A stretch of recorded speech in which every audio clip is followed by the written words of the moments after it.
नमस्कार. आपण पाहत आहात एल्गार न्यूज महाराष्ट्र. आरग गावात सध्या गुन्हेगारांनी अक्षरशः धुमाकूळ घातला आहे.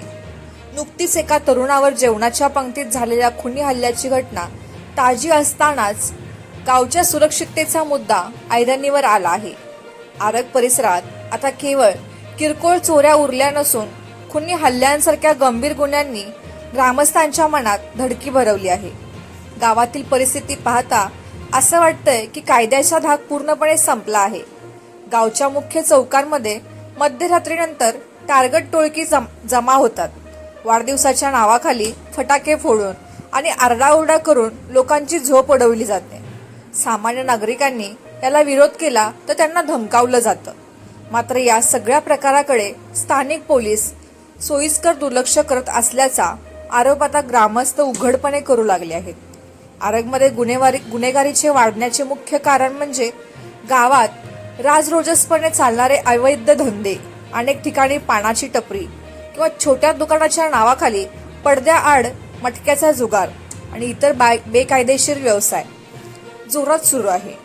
या अवैध धंद्यांमधून येणाऱ्या पैशातूनच तरुण पिढी वाममार्गाला लागली असून गावात गुन्हेगारी टोळ्यात तयार होत आहेत.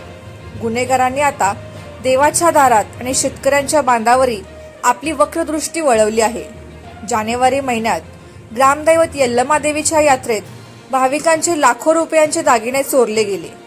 दुसरीकडे रात्री अपरात्री शेती पंप आणि केबलची चोरी होत असल्याचं शेतकरी मेटाकुटीला आला आहे. कष्ट करून कमावलेले धन एका रात्रीत चोरीला जात असल्याचं आरगचा शेतकरी आज हतबल झाला आहे. सर्वात धक्कादायक बाब म्हणजे ज्या गुन्हेगारांना जिल्हा पोलीस अधीक्षकांनी हद्दपार केला आहे तेच गुन्हेगार आरगच्या गल्लीबोळात बिनधास्तपणे फिरताना दिसत आहेत. हद्दपार केलेले गुन्हेगार गावात येतातच कसे? त्यांना कुणाचं अभय आहे? पोलिसांची ही ढिलाई की गुन्हेगारांशी असलेली हात मिळवणी, असे अनेक प्रश्न आता उपस्थित केले जात आहेत. आरग गावातील ही परिस्थिती पाहता आता पोलीस प्रशासनाने झोपेतून जागा होण्याची गरज आहे. केवळ कागदोपत्री कारवाई न करता प्रत्यक्ष मैदानात उतरून या गुन्हेगारांच्या मुसक्या आवळणं गरजेचं आहे.